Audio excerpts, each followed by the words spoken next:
Before we get into today's show, let me tell you about the latest deal from Mike Lindell, MyPillow. Once again, the big box stores have canceled their orders simply because they don't agree with Mike Lindell's politics. They don't like it because he supports President Trump. Well, he's going to pass that savings on to you. No more middleman. And boy, does he have some great deals on the Giza Dream sheets and the Percal bed sheets. Listen to this. Giza Dream queen size, normally $139.98. Your wholesale price, $69.99 when you use promo code Joey. King size, only $79.99. The Percal queen size, normally $89.98. Your wholesale price, $29.98 when you use promo code Joey. Just call 1-800-893-4059 or go to mypillow.com. Always use promo code Joey. Free shipping options available. This allotment's not going to last very long. When they're gone, they're gone.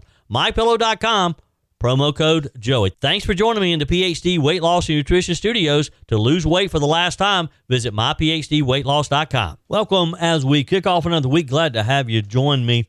President Trump says he has negotiated, quote, the biggest deal ever made with the EU, saying that Europeans will buy $750 million in U.S. energy and invest another $600 billion. Senator Lindsey Graham sparred with NBC anchor Kristen Welker over Tulsi Gabbard's new Russiagate allegations. Things got a little heated yesterday.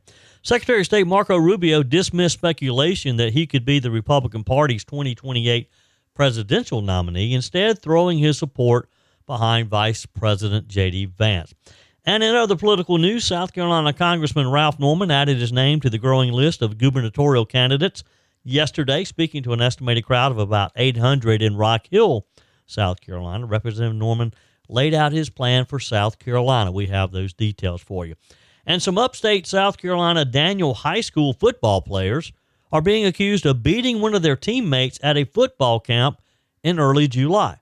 This story has grown over the weekend as additional details have been disclosed via social media, with the Pickens County School District issuing a statement last night. We have that story for you in today's show as well. It's a busy Monday. Glad to have you join me. I told you we'd be back. And ye shall know the truth, and the truth shall make you free. It's Joey Hudson. I wanted to name it the Joey Hudson bill, but, they don't allow you to put names on bills. But I wanted to call it the Joey Hudson bill because I know that one's been near and dear to you for a number of years. That's how it's done. Let your voice be heard. And the truth shall set you free. Here's Joey Hudson. 75 minutes. That's all it took for President Donald Trump to walk into a closed-door meeting with European Commission President Ursula von der Leyen and walk out with what he's calling the biggest deal ever made. So let's talk about what happened in Scotland. Europe, the entire 27-nation bloc, agreed to buy $750 billion worth of American energy. They also pledged to invest another $600 billion in the U.S. economy. On top of that, they're buying more American-made military equipment, a lot more. Now, here's where it gets interesting. Tariffs. Under this new deal, tariffs on many American exports to Europe dropped to zero. But tariffs on most European goods coming into the U.S., they jumped to 15%. That's not a typo. That's a 15% duty going up, and the Europeans took the hit. Trump says this agreement brings us closer together, but now let's be honest. This deal is lopsided, if you really want to be honest about it, and unapologetically pro-American. The European Union president admitted that their main win was that Trump didn't slap them with the 30% tariffs he's been threatening. That's what they got, avoiding worse. It's kind of like, well, it could have been a lot worse. Now, let's put this in perspective. The EU is our biggest trading partner if you treat it as one block. Nearly $2 trillion in trade last year. But we had a $235 billion goods deficit with them. That imbalance? Yes, Trump says not anymore. He made clear this wasn't just about trade. The EU agreed to purchase a vast amount of military equipment, though as Trump put it, we don't know what that number is yet. He also kept steel and aluminum tariffs at 50% and told reporters there's no backing down from the August 1st Liberation Day tariff deadline. He seems to be set on that this week. This deal also excludes pharmaceuticals. Trump's drawing a hard line there. He says he wants to bring drug manufacturing back to the U.S., and Europe's going to pay 200% tariffs if they don't like it. That's their biggest export to us, by the way, and that's going to change. Critics in the economic elite called this approach reckless. But Trump's team, they're taking a victory lap. His Commerce Secretary said that Trump just unlocked the EU's $20 trillion market. His economists say this is another black eye for the so-called expert consensus. Now, let's be real. This is pretty bold. It's pretty aggressive. And whether you love him or hate him, President Trump just got Europe to swallow a deal most presidents would not have even attempted to do. Most presidents would not have even asked them to do this. He's now inked similar tariff-first deals with the UK, Japan, Vietnam, and others. China, well, who knows? He's given him a deadline too. Russia, a 100% energy tariff if they don't end the war in Ukraine.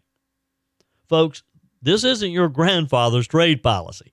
This is maximum leverage, take it or leave it. We're in the driver's seat. And right now, the world seems to be taking it. Things got a little bit heated yesterday on NBC's Meet the Press.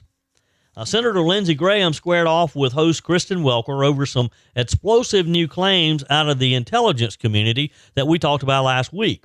Welker tried to steer the conversation towards Jeffrey Epstein, but Senator Graham wasn't having it. So what's the story here? As you know, we'll do a quick review here. Tulsi Gabbard dropped a political bombshell last week. According to Ms. Gabbard, declassified intel in a 2020 House report showed that in the final days of the Obama administration, the intelligence community was pressured to alter its assessment of Russia's interference in the 2016 election. Now, Gabbard says the original intel didn't conclude that Russia was helping Trump. Quite the opposite. Putin supposedly believed Hillary Clinton would win and act accordingly. Gabbard calls it a treasonous conspiracy. Naturally, former President Obama fired back, calling the claim bizarre and a weak attempt at distraction. He pointed to bipartisan findings, including a 2020 Senate Intelligence Committee report that said Russia did try to help Trump, even if they didn't directly try to alter the votes. But here's where it got a little wild. Kristen Welker tried to put Lindsey Graham on the defensive yesterday, asking if all of this was just a way to, quote, distract from the Epstein matter. Graham exploded at the suggestion, accusing the press and NBC specifically of burying the story and protecting the establishment. He defended Gabbard's claims, said that they revealed things that we hadn't heard before, and demanded a special counsel to investigate whether Obama or his team meddled with intelligence to protect Hillary Clinton.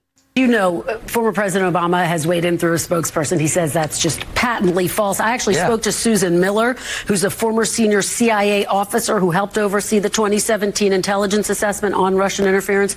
She says it's completely false that Obama or anyone else asked them to change or sway their investigation. She says she says, and she's a Republican, says they all would have quit if that had happened. Senator, are you trying to rewrite history to distract from the Epstein matter, Senator? No, I'm trying to let you know and the media know that we found something we didn't know before. At the end of the day, I'm not calling for a prosecution against President Obama for treason, but I am calling for an investigation. Mr. Miller also said there was no credible evidence that President Trump colluded with the Russians. Now, let's not forget, Graham once agreed with the assessment that Russia helped Trump. But now he says the Mueller investigation was rotten to the core and that the media owes the public an apology. Quote from Graham, "For years and months and days and weeks, people had their lives turned upside down chasing the Mueller narrative. You're trying to sweep this stuff under the rug, and that's not right." So what's really going on here? Is this about correcting the record or playing defense as we head into the 2026 midterm election year? Is Tulsi Gabbard blowing the whistle on corruption? Or is she just throwing red meat to the base like some of the media would want you to believe? And was NBC really trying to tie this to Epstein, to derail the conversation? Do they really think that Tulsi Gabbard released that report last week to try to get the media away from Epstein, to try to change the narrative? Because why? Because they think that Donald Trump was involved with Jeffrey Epstein somehow? One thing's for sure. The stakes are higher than ever. We need to know what really happened with the Epstein situation. But we also really need to once and for all understand what happened with Russiagate. We need to once and for all know what involvement Barack Obama had, what involvement Hillary Clinton had, what involvement Bill Clinton had. We need to know exactly who was behind that and put it all out into sunlight. Let us all be able to see it for ourselves, read the report, and make our own decisions. Until this is done, we're going to have all of these accusations and all of these rumors continue to go until we can have the information and we can all make our own decisions. Joey Hudson here. America is facing a health crisis, and the answer isn't more meds. I lost over 30 pounds on the PhD weight loss plan without Ozempic or any weight loss shots. Don't settle for a lifetime of medication. GLP-1 injections like Ozempic help some people lose weight, but they come with side effects, high cost, and most gain it back when they stop. At PhD Weight Loss, we reveal Big Pharma's big secret. Your body already makes GLP-1, the appetite-fighting hormone. Our program helps your body make it naturally so you'll drop the pounds faster. With the PhD method, no side effects, no long-term risk, no rebound weight gain, just natural, lasting results, all without hunger or cravings. Right now, get a free body scan and personalized metabolic assessment. Discover your body's true potential without a shot. It's free and gives you the keys to your personalized plan. Do like I did and don't trade your health for a quick fix. Call now at 864-644-1900. That's 864-644-1900 or visit myphdweightloss.com, myphdweightloss.com. Looking ahead to the 2028 presidential election, I know we haven't even gotten through the midterms in 2026 yet, but hey, you have to admit we're all thinking, all right, what's next? What happens after Donald Trump's second term ends and he can't run for another? Secretary of State Marco Rubio dismissed any speculation that he could be the Republican Party's 2028 presidential nominee, instead apparently throwing his support behind Vice President JD Vance. Now, there's been a lot of speculation that Marco Rubio might be a potential candidate in 2028, that he might challenge JD Vance, assuming that JD Vance is going to run, which is a fair assumption. Mr. Rubio said during an interview with Laura Trump that aired on Fox News on Saturday, he said, I think JD Vance would be a great nominee if he decides he wants to do that. Rubio also described Vance as one of his, quote, closest friends in politics. He went on to comment or commend Vance's performance as vice president during the segment on My View with Laura Trump and made clear he is satisfied with his current role in President Donald Trump's cabinet. Final question. You just brought up your run in 2016 for president. You are talked about quite frequently as a possible contender in 2028. Do you have your sights set outside of the State Department? Well, I think JD Vance would be a great nominee, and if I think if he decides he wants to do that, and so I think he's doing a great job as vice president. He's a close friend, and I hope he intends to do it. I know it's kind of early, but being in the role that I'm in here at the Secretary of State, I really don't play him because you just don't know. Things change very quickly. But that said, I believe that if I am able to be here, through the duration of this presidency, and we get things done at the pace that we've been doing the last 6 months, I'll be able to look back at my time in public service and say, I made a difference, I had an impact, and I served my country in a very positive way. And I would be satisfied with that as the apex of my career, so that's what I'm focused on right now, because we're doing some special things that I think are going to bear dividend and fruit for a generation. President Trump appointed Rubio to serve as the nation's top diplomat shortly after defeating then Vice President Kamala Harris in the 2024 election. Rubio, previously a Republican senator representing Florida, was among the first confirmed to Trump's cabinet. And we have another candidate jumping in the race for South Carolina governor. As expected, Congressman Ralph Norman made it official yesterday. Which is why I'm here to announce I'm running to be the 118th governor of South Carolina.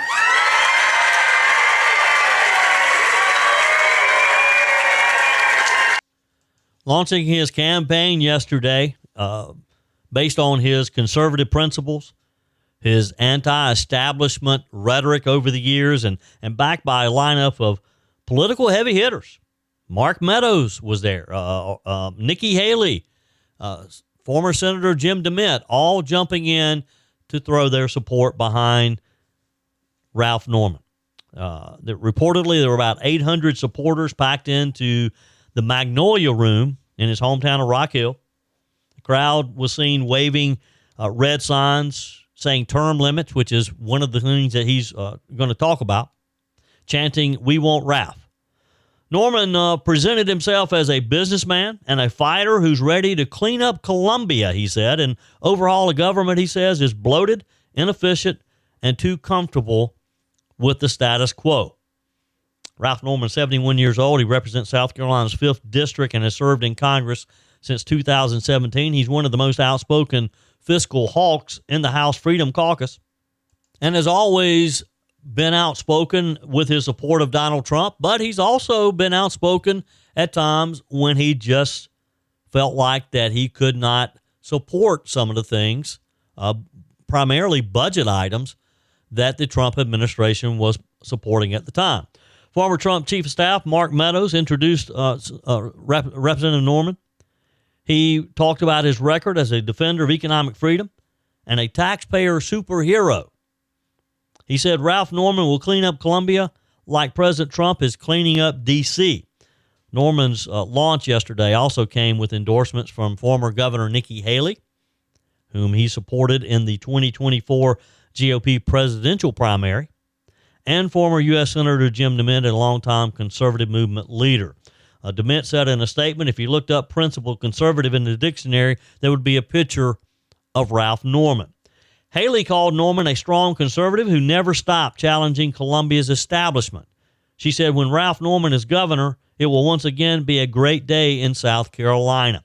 Now, from the podium, he was flanked by American South Carolina flags. Norman laid out a campaign built on limited government, conservative values, and a lot of reform, a big dose of reform.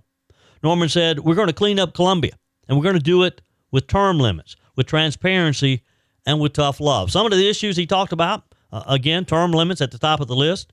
He pledged to push for limits on how long state legislators can serve, saying career politicians are numb to the people they serve. Now, this sounds good. I think we all agree that we probably need term limits. But the reality here is Ralph Norman, or no one else for that matter, in the governor's mansion can give us term limits. That's something that the South Carolina legislature would have to do. And I'm not sure they're in the mood to limiting their own terms anytime soon. He talked about tort reform. He talked about a whole list of issues. Judicial reform.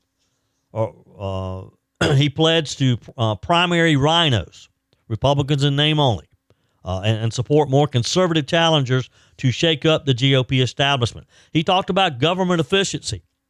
Congressman Norman called for the creation of a Department of Government Efficiency to track spending and root out fraud, waste, and abuse across state agencies. And he talked about school choice and infrastructure. He emphasized giving families more educational options and building better roads and bridges. He joins Lieutenant Governor Pamela Abbott, Attorney General Alan Wilson, State Senator Josh Kimbrell, and possibly U.S. Representative Nancy Mace, who is reportedly considering a run. A school board member in Florida has ignited a firestorm with a Facebook post following the death of Hulk Hogan. Here's the story. Sarah Rockwell is chairman of the Alachua County School Board. She started a firestorm when she posted about Hulk Hogan, the wrestling legend who passed away last week at 71. Now, people worldwide have been honoring Mr. Hogan's legacy, offering condolences, offering prayers and support for the family. Ms. Rockwell, she posted, good, one less MAGA in the world. People are just mean. That was totally unnecessary. And she's on the school board. She's supposed to be leading this school district in Florida. a school board leader tasked with guiding the educational futures of children in her community, instead of expressing her condolences or not saying anything at all, actually, she chose to express political hatred in the aftermath of someone's death. Unsurprisingly, the backlash was swift. Her comment went viral. She followed up with a statement apologizing, deleting the post, limiting comments, and trying to walk it back. Here's her apology. She said, "I deeply regret making the comment. I never have and never will wish harm on anyone regardless of political views. While I strongly disagree with some of the comments Hulk Hogan made, that is no excuse." She went on to pledge her continued service to the county's students and promised to rebuild trust. But now ask yourself, is deleting the post and putting limits on comments enough? Does it erase what she expressed in the first place and what she really meant? Her words weren't a gaffe. This wasn't a mistake. They were a politically motivated attack on Hulk Hogan's political identity, posted just shortly after his death was announced. Now, here's the kicker. Hogan wasn't some unknown figure.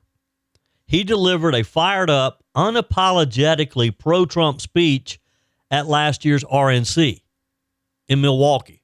I was sitting there in the Coliseum listening to it. I saw it. I witnessed it. He said to a very large cheering crowd, "Donald Trump is a real American hero. I'm proud to support my hero as the next president of the United States." The crowd just went nuts over Hulk Hogan. I mean, that was Hogan, a cultural icon turned political supporter.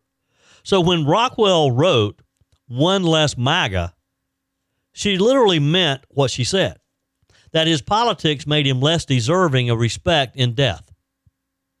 Then President Trump, who had a warmly personal relationship with Hogan, posted a heartfelt tribute. He mourned Hogan on Truth Social as a friend, a MAGA warrior, and a guy with a big heart.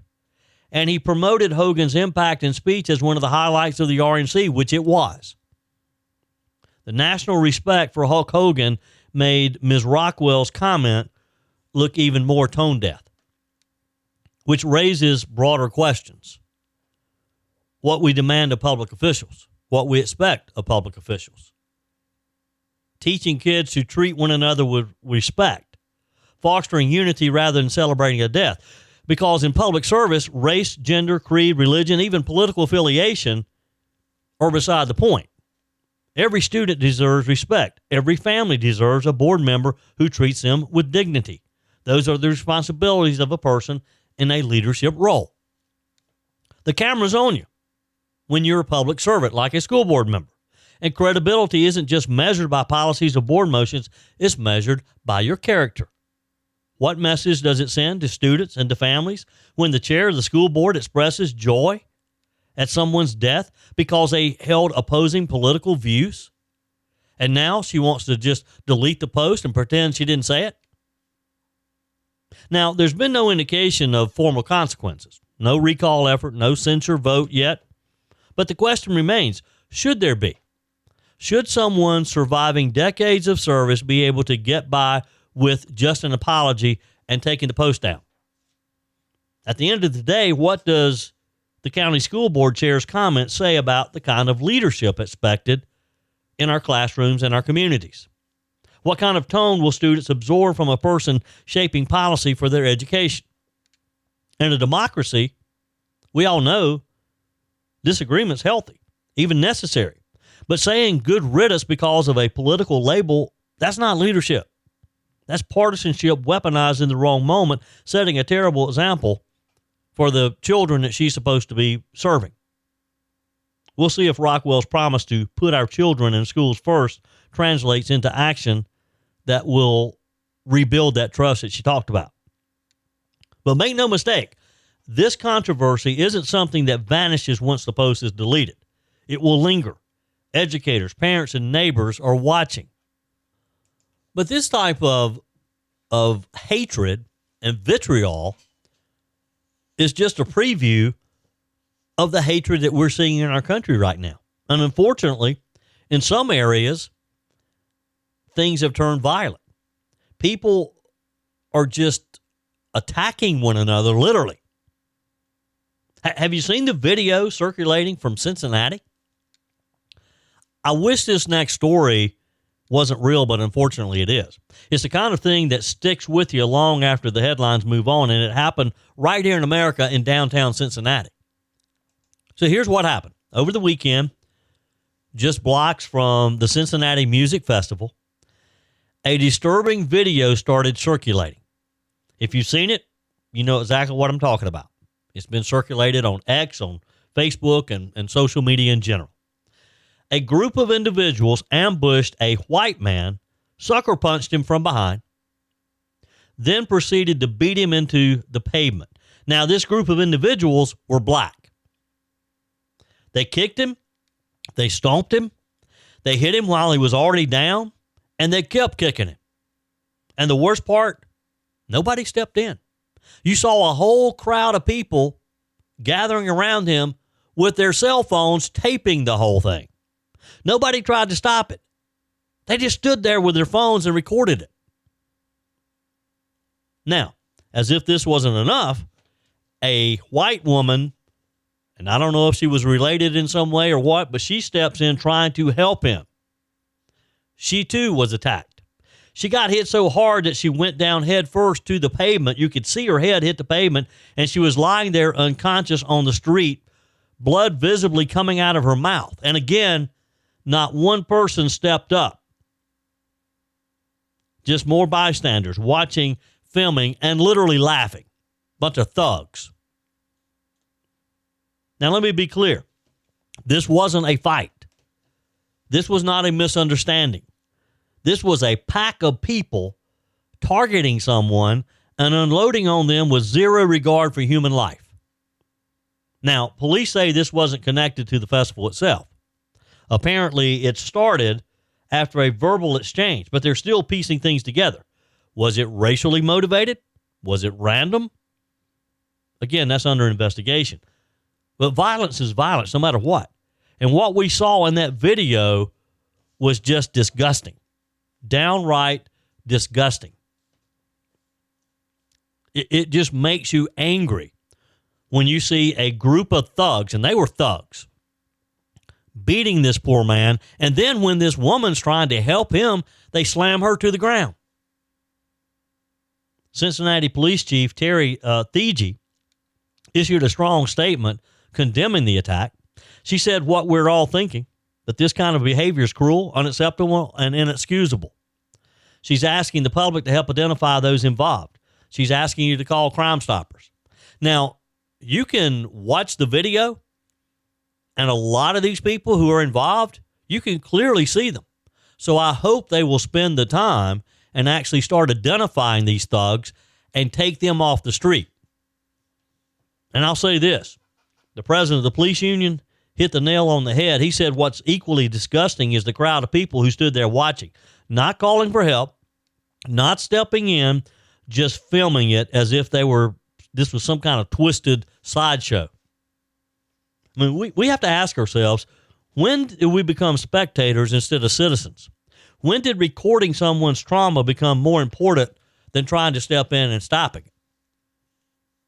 Look, I don't care what the politics are. I don't care who started what. We've lost something vital when a man can get stomped in broad daylight and nobody lifts a finger. If that doesn't shake you up, I don't know what will. It's not about race. It's not about headlines. It's about right and wrong, and it's about decency. Just common decency. But it gets worse because there's a similar instance being reported right here in the upstate of South Carolina. Coming up, the Pickens County School District issued a statement last night after a story started circulating on Friday about 3 black D.W. Daniel football players attacking a white teammate at a Fellowship of Christian Athletes summer camp earlier this month. We're going to dive into those details up next. Your comments are welcome on the Furman Ford text line, 864-477-JOEY. That's 864-477-5639. Emails always welcome, joey@joeyhudson.com. Speaking of the Furman Ford text line, it's never been more important to support locally run businesses owned by people who actually live here in the upstate. Let me take a minute to talk with you about our friends at Furman Ford. If you're looking for a new vehicle, maybe a great pre-owned vehicle, one you can trust, or maybe you're looking to order that special vehicle. Either way, if you want a new one, a brand new one, or a pre-owned that you can trust, the folks at Furman Ford, they're there to help you. Their name is on the sign because their name is on the line, because every single transaction is important to them. Jim Furman, Matthew Furman. They do business the right way. When you stop by, when you give them a call, or maybe when you just send them a quick email, you're always going to have access to a member of the Furman Ford family.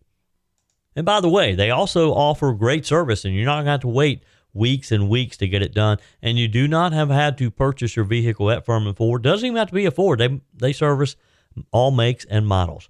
Visit my friends at Furman Ford online at furmanford.com, furmanford.com.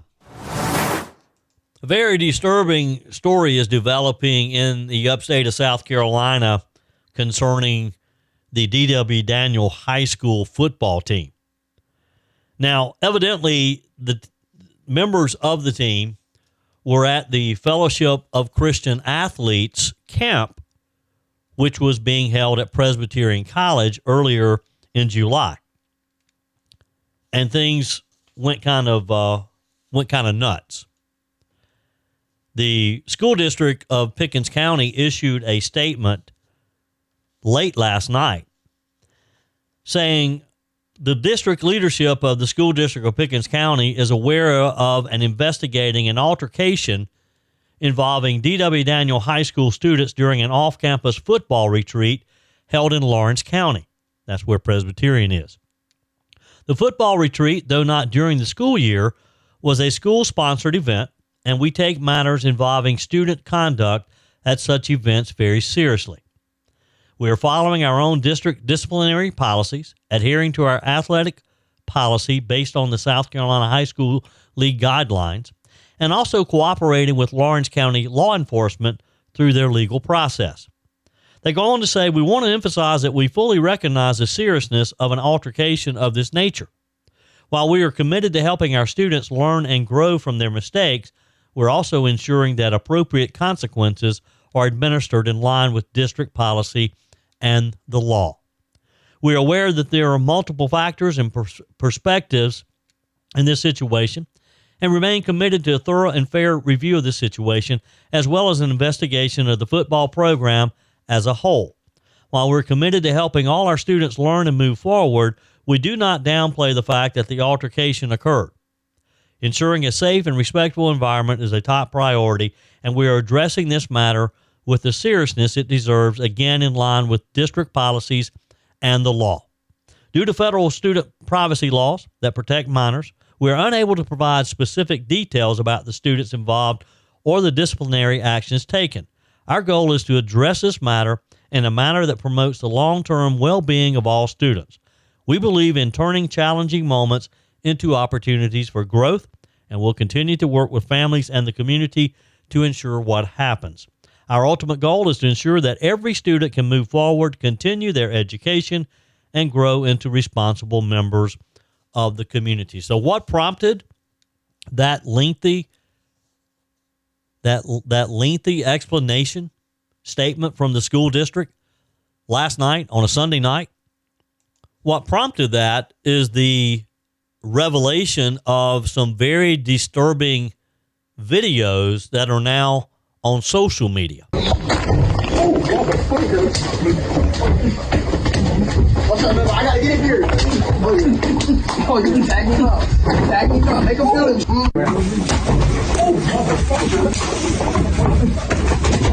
What's up, man? I gotta get in here. Oh, yeah. Nope. Don't even get up. Don't even get up. Now, what you were hearing was 3 black kids beating a white kid. And you heard him there at the end. Don't let him get up. Don't let him get up. As they're kicking him and hitting him in the head, hitting him in the chest, hitting him in the back.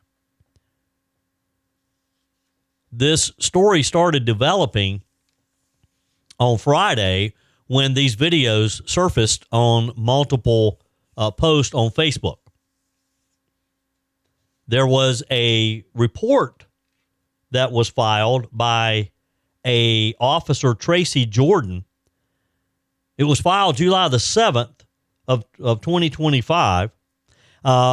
Evidently, Tracy Jordan is on the campus police force at Presbyterian College. And his report, and I'm going to summarize it because it's a pretty lengthy report, but basically, upon investigating after this had happened and this young man had been beaten, the story is this. He is accused, the young man, the victim, is accused of using the N-word on Snapchat. Now, he denies that he did use the N-word, and according to this report, there's no evidence that he did. But these 3 black kids, football players of D.W. Daniel, let him know that there was going to be some consequences for what they viewed as disrespect. So this young man had taken a shower. He had come out and got dressed. He was in his room, and in the video you can see there's a whole group of people in this room. And they close the door so that he can't leave, and they start beating him. Just hitting him in the head. When he goes to the ground, they lean over him and they're hitting him in the chest and in the back. They're literally just beating this kid. And there's a whole group standing around, just like the story I told you about in Cincinnati a little earlier in today's show. Rather than stopping this, some of their other teammates just let it happen. They just let these 3 black kids beat this white kid almost to a pulp. Now, the story is his mom and he have since posted their own version of the story. And according to that, he was injured to the point that he will never be able to play sports again. This is according to a post from him and his mom, saying that his doctor has advised him that because of his injuries as a result of this beating, that he will never play sports again. In a post of his own, this young man writes, "This is one of the hardest things I've ever had to go through, and now I need to speak up for myself. I'm a senior at D.W. Daniel High School in Central South Carolina. On July 7th, during the first day of the FCA, Fellowship of Christian Athletes, 7-on-7 camp at Presbyterian College, I was jumped and beaten by 3 of my teammates. He said they came into my dorm room while I was showering. When I came out with only a towel around my waist, they told me, if you try to escape, things are going to be much worse for you. They hid in my closet. They sat on my bed. They sat on my roommate's bed. They said that they had let me get dressed before they, quote, handled me. While I was putting on my clothes, they pressured me to admit to something I didn't do. They claimed that I had said the N-word in a group chat. I did not. Multiple teammates were coming in and out while I was trapped in my room, but nobody thought to get a coach. One attacker stayed outside the room and left me in the room alone for a few seconds. I quickly set my phone under the dresser, propped up on my shoe, and right before the attack started, I used the camera app on my watch to start recording. That video is now with the police, and evidently that's the video that we're seeing posted online now. The attack left me with a serious concussion, he said, along with bruises on my scalp and rib cage. Doctors told me I no longer can play contact sports. My senior season was taken from me, not by injury on the field, but by a brutal, targeted assault based on a lie.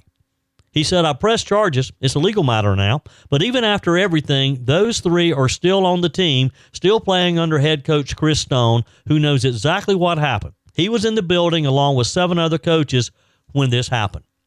Now, again, if this is true, and if this coach Chris Stone is allowing these young men to continue to play on the football team, he should be fired.